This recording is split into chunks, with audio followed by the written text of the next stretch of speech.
en realidad muchas personas me dicen, qué bien que te veo. Y yo me alegro que me vean bien. Pero cuando me preguntan cómo estoy, digo, estoy estable, muy dolorido y con un gozo que cada vez sale más grande de mí. Tengo una esperanza, un gozo tremendo. Y por otro lado, comprendo un poquito lo que el apóstol Pablo decía, que cuando nuestro hombre exterior se va desgastando, el de adentro se renueva día a día. Y ser testigo de eso es muy diferente que leerlo, porque el gozo que uno tiene es superior a cualquier situación. Ustedes conocen, hermanos, un pasaje muy nombrado de la Biblia, casi todos lo conocemos, que es Juan 3:16. Dice que de tal manera amó Dios al mundo que ha dado a su Hijo unigénito para que todo aquel que en Él crea no se pierda, mas tenga vida eterna. Después sigue explicando. Yo aprendí, mejor dicho, memoricé ese pasaje de muy pequeño. Cuando empezaba a hablar, ya mi tía era maestra de la escuela dominical y nos hacían repetir los versículos. Y yo repetía ese versículo. Y cualquier cosa que me decían, sí, ya lo sé. Y yo le decía primero el versículo. Pero en la medida que iba pasando el tiempo y que yo iba teniendo experiencias en la vida, decía, ¿qué quiere decir eso? ¿Qué quiere decir hijo unigénito? Yo lo repetía como que sabía eso todo, pero ¿qué era unigénito? Más adelante me pregunté, ¿cómo el Hijo de Dios? Dios tiene un hijo. Es muy fácil acostumbrarse a una lectura, a unas palabras, sin comprender el sentido, ¿verdad? Que si a la mayoría de las personas, y no digo que está mal, porque primero uno se acuerda y después piensa.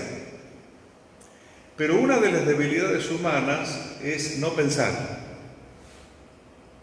Las cosas se escuchan, se recuerdan, se repiten, pero no siempre se examinan.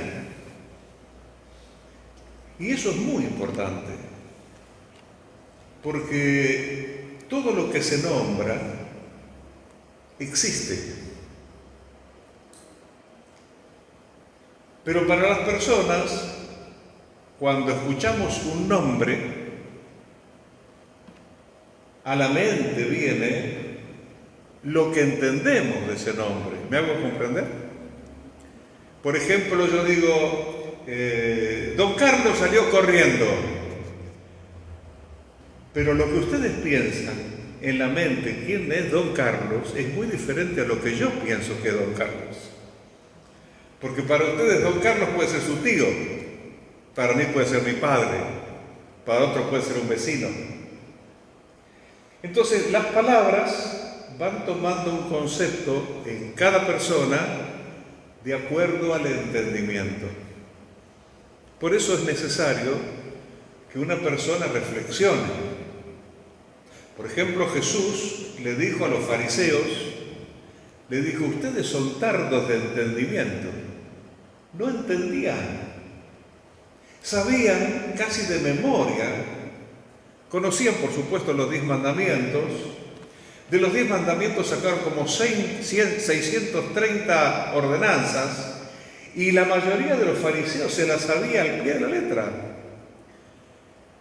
Pero para ellos significaba una cosa y para Dios significaba otra. Por eso cuando Jesús se enfrentó con los fariseos y también con sus discípulos, le dijo, el que mira a una mujer para codiciarla ya adulteró con ella en su corazón y posiblemente él nunca había hablado con esa mujer. Pero para Dios el mal está en el pensamiento, en la intención, no solo en lo que decimos ni en lo que hacemos. Entonces las personas se van acostumbrando a una forma, según lo que entienden, a una forma de actuar que no coincide muchas veces con la verdadera voluntad de Dios. ¿Se comprende lo que estoy diciendo? Y así se va formando, cuando hablamos de las cosas de la Biblia, se va formando una religión. Que la persona se acostumbra a los actos buenos y a veces los tiene que imitar para quedar bien, pero en su corazón hay otra cosa. Yo le decía a los hermanos, me acordaba de un acontecimiento hace años, yo recién empezaba a predicar y un hermano llevó a 3 chicos que trabajaban con él en una panadería y vinieron a la reunión los chicos de 18 años, 15 años. Y yo prediqué, no sé qué era, y cuando los chicos llegaron, era la noche de la reunión, cuando llegaron a su casa, de la pared de este hermano, de la división con la casa donde los chicos dormían, había una puerta cerrada. Entonces los chicos llegaron ahí adentro y este hermano escuchaba lo que hablaban. Entonces dice que eran 3. Uno le dijo al otro, dice, qué bueno lo que habló el pastor hoy. Y el otro le dijo, ¿y vos escuchaste de qué habló? Sí, habló que Jesús hablaba por parábolas. Y el otro dijo, ¿qué son las parábolas? No me digas que no sabés lo que son las parábolas. No, yo no sé. ¿Y vos sabés? Claro que sé. Dice, ¿qué son? Son las cornetas con las que hablaban los pecadores. Para él, parábolas era una corneta. Y en realidad, la parábola es una comparación, ¿verdad? Pero como la misma palabra, para uno significa una cosa y para otro significa otra. Lo mismo pasa con el nombre de Dios. Ustedes observen que Jesús oraba. ¿De qué manera oraría Jesús? Que sus discípulos quedaron impactados. ¿Saben por qué? Porque veían que Jesús oraba, que Jesús hablaba, que Jesús hacía, y la oración, las palabras y los actos eran todos coherentes. Jesús no decía una cosa de oración y después hablaba con la gente de otra manera. Era toda una coherencia. Y a ellos les llamó la atención, y creo que fue Pedro que le dijo, Señor, enséñanos a orar. Así como Juan le enseñó a sus discípulos. Les despertó el interés. Qué tremenda debe ser la oración por lo que veían en Jesús. Porque Jesús nunca les impuso que tenían que orar. Entonces, Jesús les dijo, ustedes pueden orar así. Padre nuestro que estás en los cielos, santificado sea tu nombre. Venga tu reino y hágase tu voluntad, en la tierra como en el cielo. Después dijo, y danos el pan necesario. Y ahí termina prácticamente en lo que llamamos el Padre Nuestro. ¡Qué interesante! Santificado sea tu nombre. ¿Qué significa santificar el nombre de Dios? Porque santo, Dios es santo, quiere decir, está ausente de lo malo. No existe nada malo ni que dañe en Dios. No existe. No tiene pensamiento, ni intención, ni desquite, nada. Dios es santo. ¿Y por qué dice santifica tu nombre?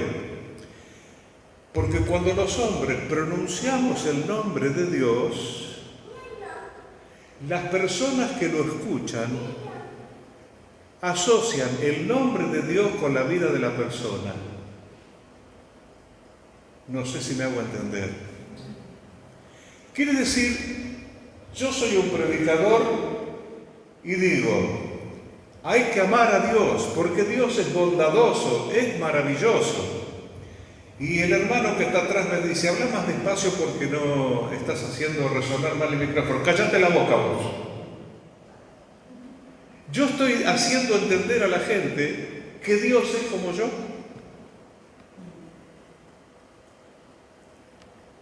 Yo hablo de Dios y cuando vamos a comer decimos, vamos a dar gracias al Señor. Pero después los hijos ven que yo estoy peleado con mi esposa, que la trato mal, que soy grosero. y se forma en la imagen de Dios conforme a lo que yo que hablo de Dios hago. Entonces las personas van teniendo un concepto equivocado de Dios y así pasa con todo. Por eso los que queremos seguir al Señor somos llamados a reflexionar, a pensar con profundidad lo que significa hablar de Dios. No es hablar en vano, no es pronunciar el nombre de Dios solo porque hay que decirlo o por la costumbre, sino con respeto y con propósito, y que nuestra vida en lo posible refleje lo que es Dios. Una de las cosas que yo me he dado cuenta en el tiempo, y que lo hablo porque puede ayudar, es que muchas personas cristianas no conocen el principio, o mejor dicho, no tienen conciencia del principio. Y toda su vida cristiana se basa en que las cosas le salgan bien. Voy a orar a Dios para que me vaya bien, voy a orar a Dios para que me bendiga. Si voy conociendo la Biblia, digo, las promesas de Dios se tienen que cumplir en mí, y yo las reclamo, las promesas. Y no está mal eso. Pero toda la vida cristiana no comienza ahí. La vida cristiana comienza con la conciencia de que todo hombre está perdido. Y cuando yo le pregunto a algunas personas de que estaba perdido, dicen, no, porque se justifica diciendo que ella no es tan así, la culpa la tiene el otro siempre, ¿no? Bueno, yo soy así porque mis padres me trataron así. Yo contesto así porque a mí me trataron mal. El ser humano siempre se justifica, y el que conoce un poquito la historia bíblica dice igual que Adán y Eva, porque ellos echaron la culpa. Pero no estamos perdidos por eso. Estamos perdidos porque todo ser humano rechaza a Dios. Y yo les voy a explicar por qué. Cuando Dios nos creó, al ser humano lo creó con una conciencia, ¿verdad? Los animales no tienen conciencia, no sacan conclusiones, tienen instinto nada más. Las plantas no tienen conciencia, tienen vida vegetativa. Pero el hombre tiene conciencia. Ahora, ¿qué es la conciencia desde el punto de vista de Dios? La conciencia, dice la Escritura, lámpara de Jehová es el corazón del hombre. Quiere decir, la conciencia es el lugar que Dios puso, yo no sé dónde, pero está acá adentro, que nos hace conocer un poquito lo que es bueno y lo que es malo, ¿cierto?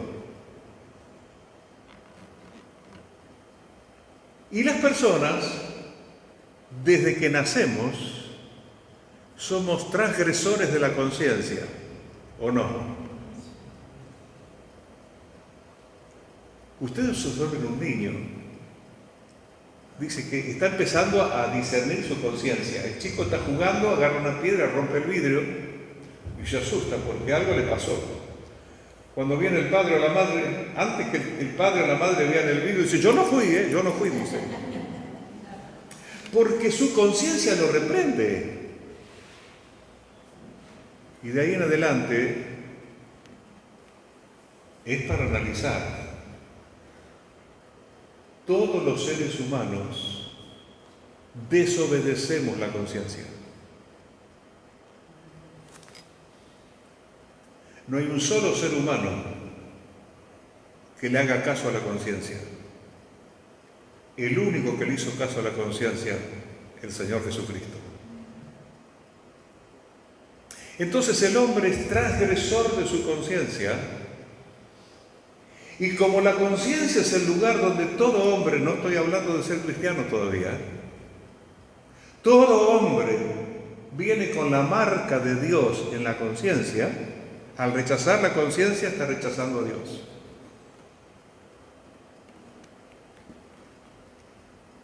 ¿Y qué pasa cuando rechaza a Dios? Si me entendieron hasta acá, le voy a poner otro ejemplo que a mí me pasó. ¿Ustedes vieron que los medicamentos vienen con un folletito adentro, que son las instrucciones?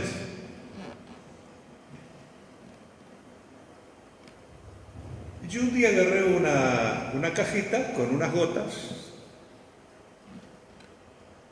y dije, me las voy a poner porque el médico me dijo cada 4 horas en el ojo. Así que agarré y no miré las instrucciones porque yo digo, yo ya sé, el frasco lo conozco.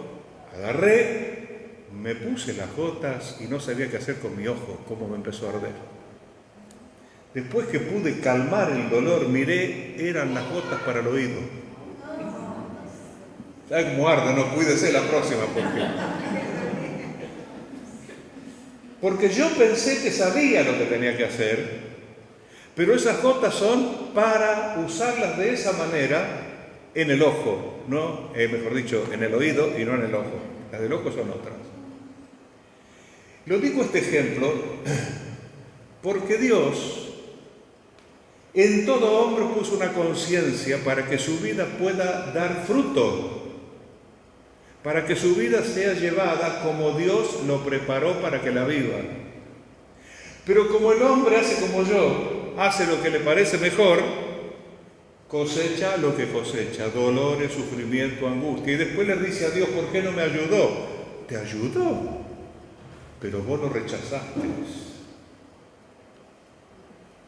Cuando uno rechaza a Dios, está perdido. No, pero yo no rechazo a Dios, me dijo un joven. Yo voy a la iglesia. Ir a la iglesia no es aceptar a Dios. Pero yo cumplo con lo que la ley de Dios dice, yo trato de portarme bien. No sirve para relacionarte con Dios. Parece raro lo que yo estoy diciendo, ¿no? Hay mucha gente buena que va a estar en el infierno. Lo dijo Jesús, ¿eh? Le dijeron, yo sané enfermos en tu nombre, yo hice milagros en tu nombre, y el Señor le dirá, yo no te conozco, apartados de mí, obradores de maldad. Díganme si no es para pensarlo, hermanos. Porque la costumbre nos hace pensar que porque uno algunas cosas conoce, ya está. No, hermano. Claro que es importante conocer, pero por supuesto, yo aliento eso. Pero el Señor habla de que nosotros le conozcamos a Él. Entonces, ¿qué dijo Jesús? Ustedes se acuerdan que Él habló de la edificación. Dijo, hay quienes edifican la casa sobre la arena y otros la edifican sobre la roca. Cuando uno edifica la casa sobre la arena, edifica una casa. Tiene paredes, tiene techo, tendrá pintura, tendrá ventanas y está contento. Pero cuando el viento sopla y cuando sube el río, la casa viene abajo porque está sobre la arena.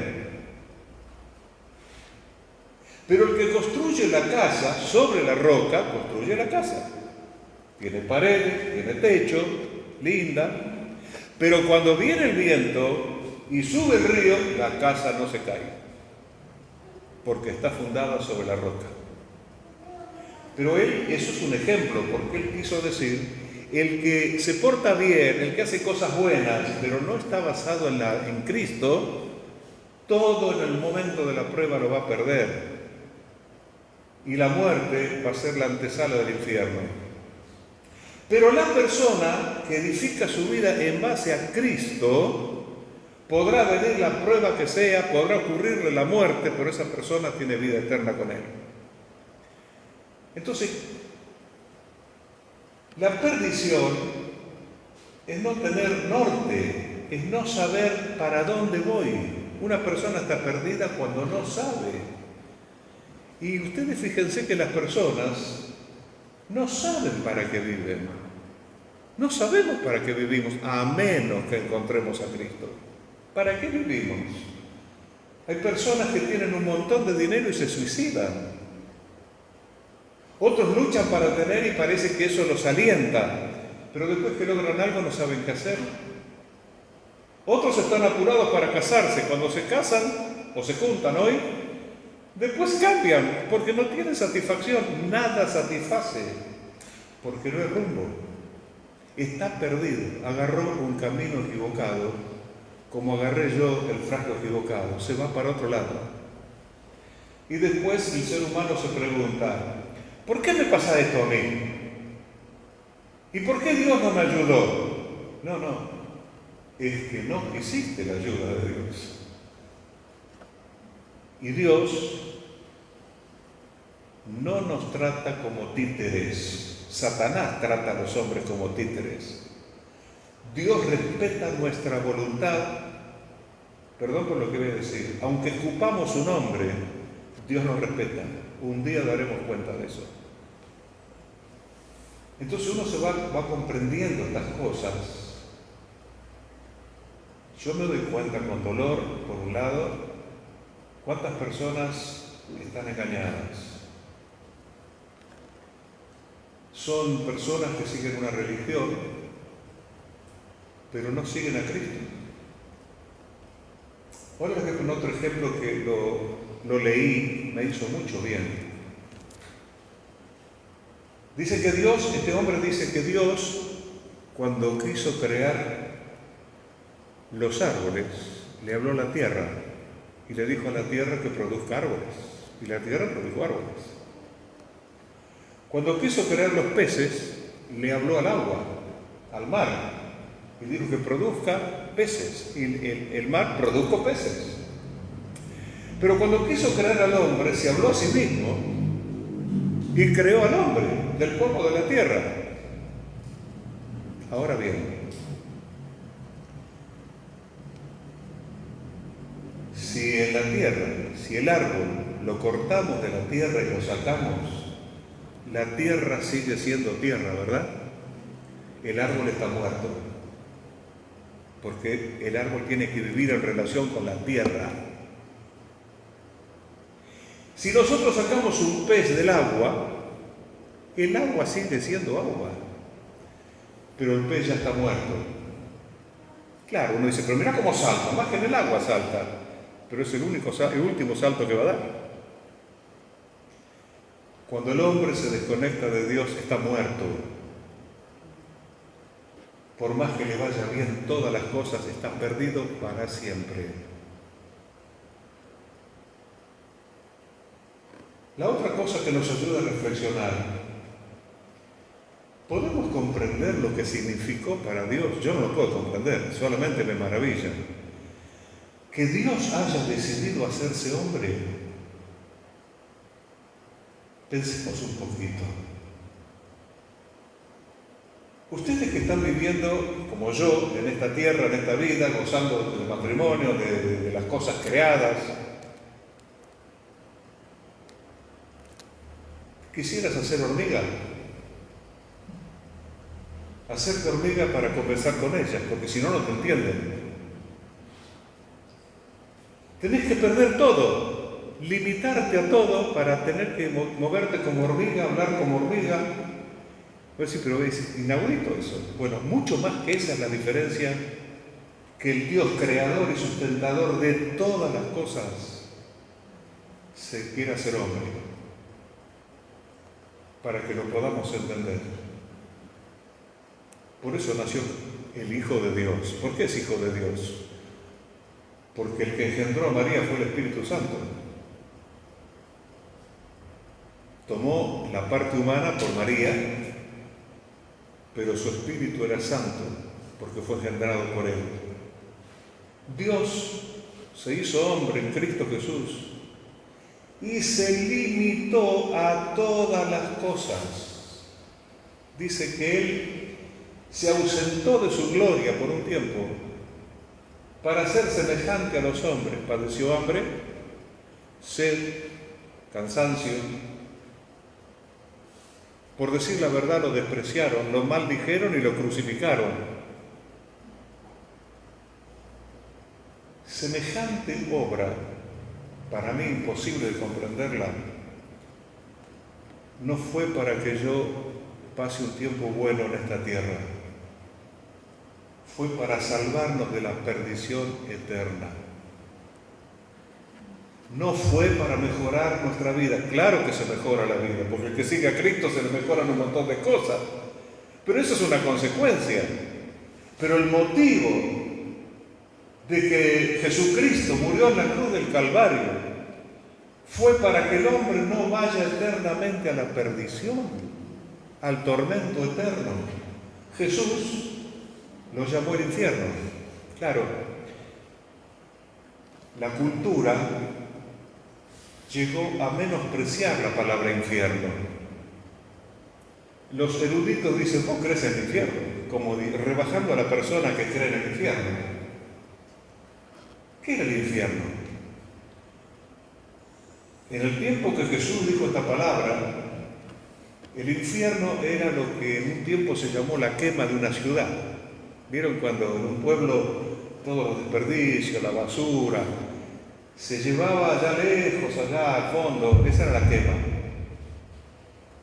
Allí tiraban toda la basura, los desperdicios, los animales muertos, había ladrones y cuando mataban a alguno lo tiraban allá. Y ese lugar, para evitar la infección, digamos, lo encendían fuego y siempre estaba humeando. Y los animales muertos y las personas que estaban ahí herían, y gusanos, por eso dice el gusano no muere.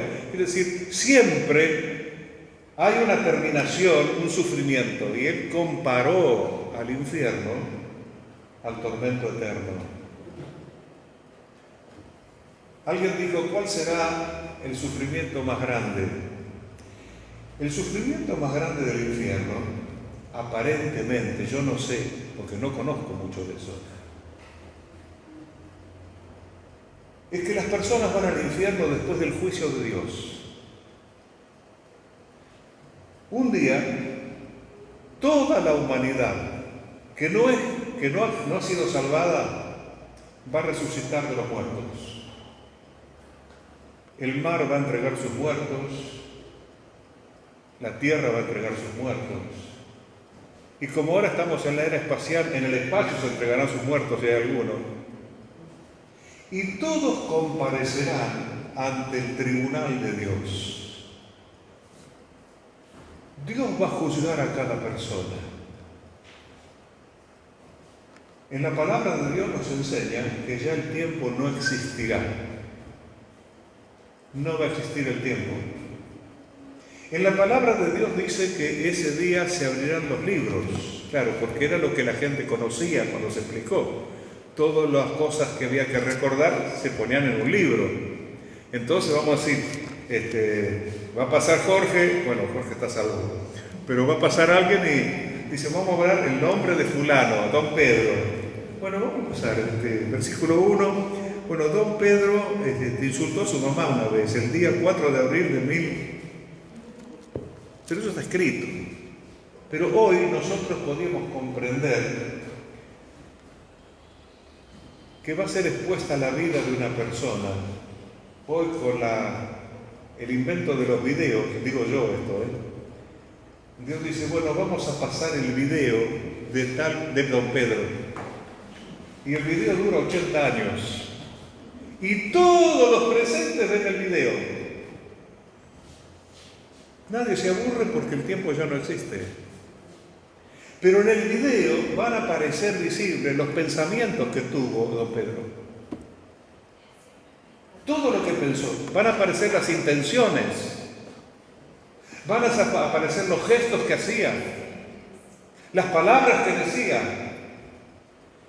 Y las acciones que cometía. Las va a ver él y las van a ver todos. Escuchen bien, hermanos. Nosotros no sabemos en esta tierra lo que es un justo juicio. Son tirados de los pelos los juicios humanos. Pero cuando Dios juzgue, el juicio será perfecto. ¿Y qué es un juicio perfecto?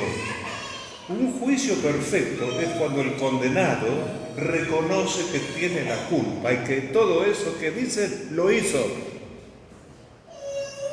Ese día, o en esa ocasión, cuando el Señor juzgue a cada persona, nadie va a decir yo no lo hice. Él va a ser el primero que dice, es cierto, yo merezco la condenación. Eso es un juicio perfecto. Y Dios hace juicio perfecto. Dios no se apura para los juicios, por su gran misericordia, pero Dios es justo. Y la otra cosa que traerá gran dolor por toda la eternidad al que va al infierno, a la perdición eterna,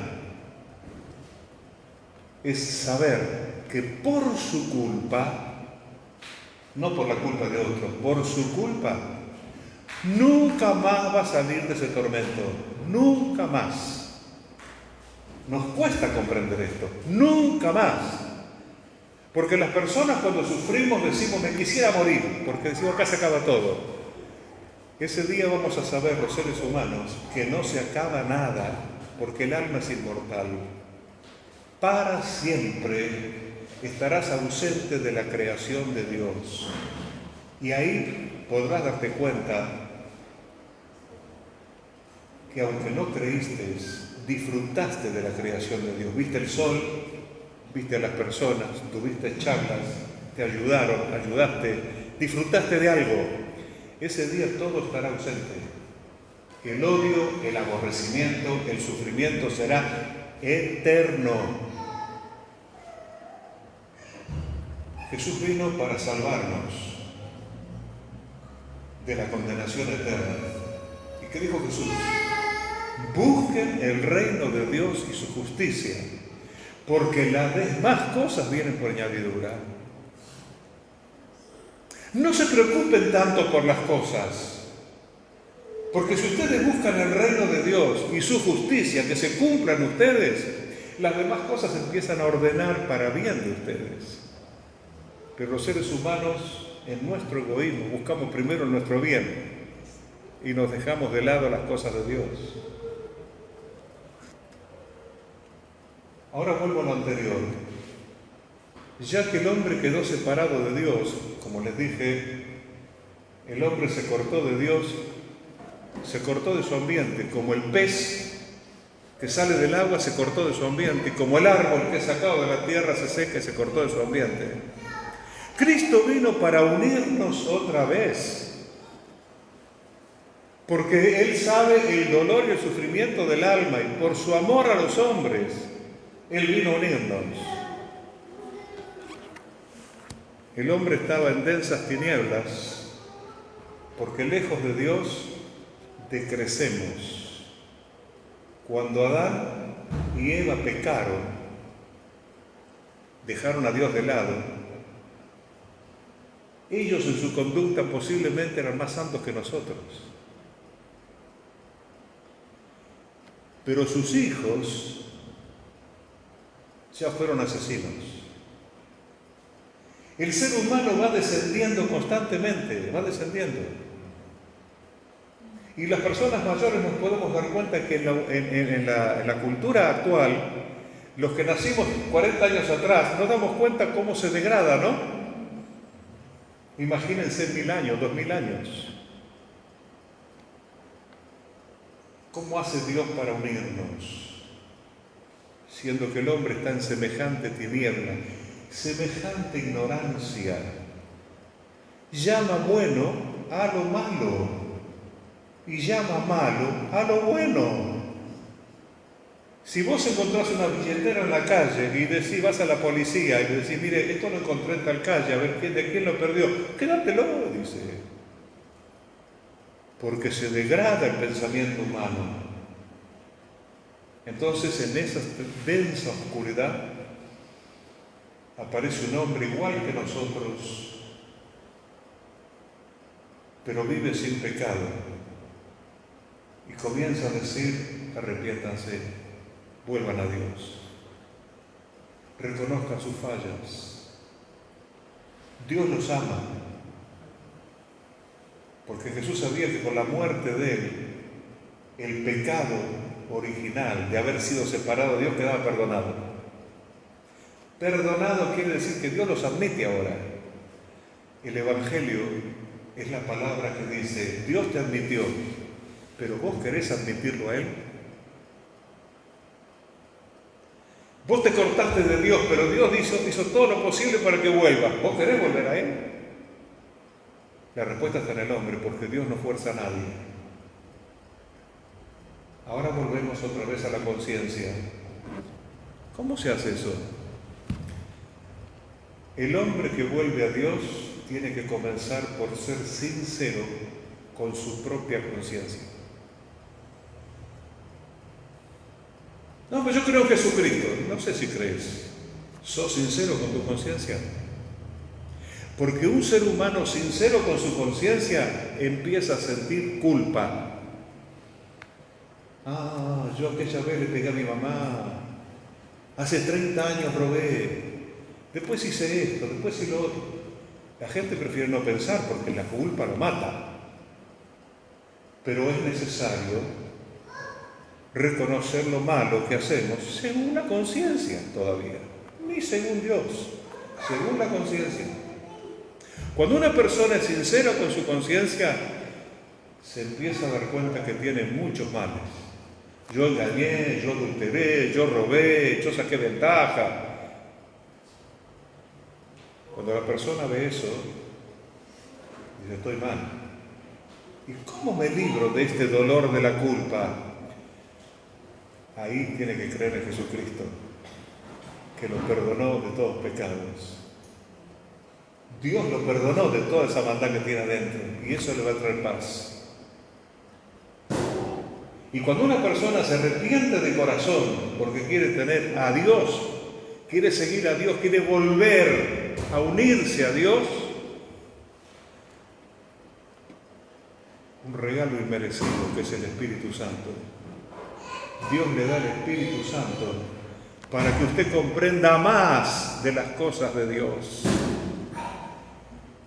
Pero si usted no fue sincero con su conciencia, tampoco va a ser sincero con lo que Dios le muestra. Pero si usted fue sincero con su conciencia, va a reconocer cada día cosas malas que hacemos. Y va a poder encontrar el camino, y con esto yo quiero terminar. El camino siempre es el arrepentimiento y la confesión. Una persona sincera no vive con culpa. Si yo defraudo a Dios, en mi conciencia digo, Dios, yo hice mal. Y trato de hacer bien hasta donde puedo. Y si vuelvo a hacer mal, digo, Dios, yo hice mal. Pero si aparte de eso hice mal con mi hermano, con mi esposa, con mis hijos, le voy a decir, Dios, yo traté mal a mis hijos, pero voy a hablar con ellos. Y los llamo y les digo, hijo, yo te traté mal. Ni siquiera le pido perdón, porque Él me perdona si quiere. Pero yo le reconozco que lo traté mal. Cuando un cristiano no vive así, no está unido a Cristo. Y no estoy diciendo que no ame a Dios, le estoy diciendo que lo que Dios quiere es que nos unamos a Cristo, porque nuestra forma de vida es con Él. ¿Y cómo te unís a Dios?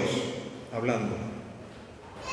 Las personas nos unimos hablando la verdad. Nadie se une por estar codeándose con otro. Nadie se une por trabajar juntos. Nadie se une por estar sentado uno al lado del otro.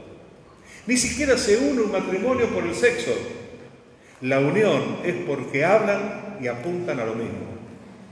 Entonces, cuando un cristiano reconoce el mal y se lo comenta al otro y reconoce que está mal, encuentra virtud, encuentra comunión. Cuando una persona le dice a Dios, yo reconozco que hice mal, esa persona empieza a tener comunión con Dios. ¿Por qué el ser humano se asusta tanto de reconocer el mal? Vieron que es difícil reconocer el mal, ¿no? Alguien dice, vos reconocés que hiciste mal. Sí, pero lo que pasa es que el otro siempre zafamos. Nos autocondenamos. y al final muchas personas se apartan de Cristo. ¿Por qué es por el orgullo, hermano? El orgullo no nos permite reconocer, pero un cristiano tiene que aprender a reconocer. Yo los quiero alentar a esto. A mí me ha costado, hermanos. No estoy hablando porque lo leí solamente, sino porque lo leí, lo creí y lo empecé a poner por práctica, y pido a Dios todos los días que me sustente en esto para que nunca lo abandone. Nadie es el dueño de la verdad. Él es la verdad. Entonces, cuando yo coincido con lo que Jesús dice, puedo decir, pero yo no lo logré todavía, pero eso es lo que quiero. Yo no, la verdad que no tengo paz, quisiera tenerla, pero yo quiero tener la paz de Dios. Yo quiero reconocer mi falta. Entonces, yo aliento a que cada uno de nosotros, los cristianos, profundicemos en estas cosas y digamos: Señor, examíname. ¿Usted está dispuesto a que Dios lo examine? Dígale. Cuando usted le dice de corazón: te pido que me examines, dígale también: te pido que me dé fuerza para soportarlo. Pero Dios le va a mostrar cosas. Acéptela, porque Dios lo ama y lo va a seguir amando. Dios les bendiga, hermanos.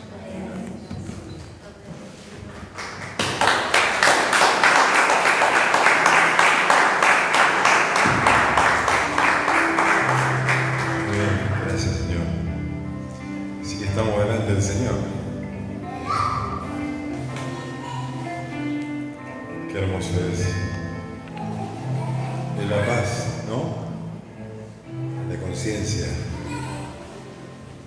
Es hermoso. El Señor Jesús dijo: vengan a mí, que soy manso y humilde de corazón, ¿no? Y eso es lo que nos falta para humillarnos y obedecer a nuestras conciencias. Padre, gracias por esta mañana. Gracias por tu palabra, Señor, porque sentimos y nos damos cuenta, Señor, que luz, que, Señor, es la verdad, es el camino, Señor, en la vida. Ayúdanos, Señor, a tener esa sensibilidad a la conciencia y al Espíritu Santo, Señor. El Espíritu Santo que nos guía a toda la verdad. Que salgamos de este lugar con una convicción de esa necesidad de humillarnos cada día, humillarnos y centrarnos en las palabras de Jesús, porque sus palabras son espíritu y son vida, en las enseñanzas de Jesús, en las indicaciones de Jesús, para que podamos edificar sobre la roca, Señor, y no edificar, Señor, fachadas, Señor, cosas que no van a perdurar en el tiempo. Padre, gracias por venir a salvarnos. Gracias, Jesús, porque nos librás de la perdición eterna. Gracias, Señor. Gracias, Jesús. Amén, Señor.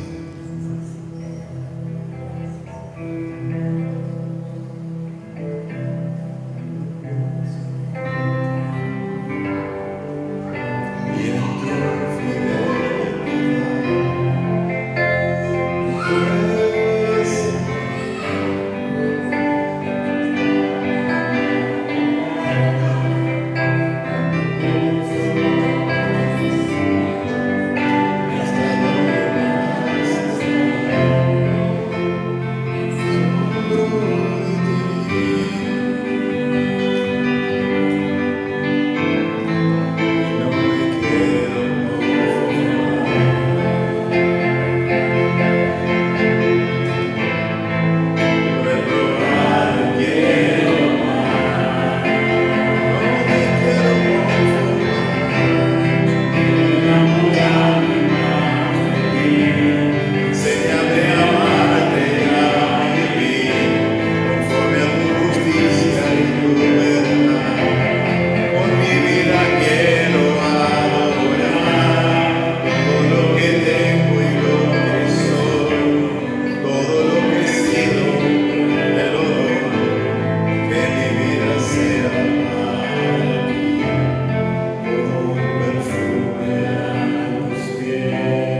y en todo lo que has dado, tu sangre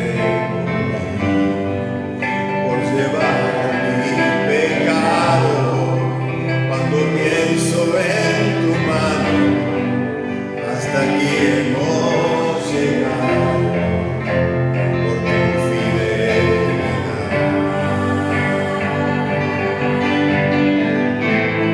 Y no me quiero conformar,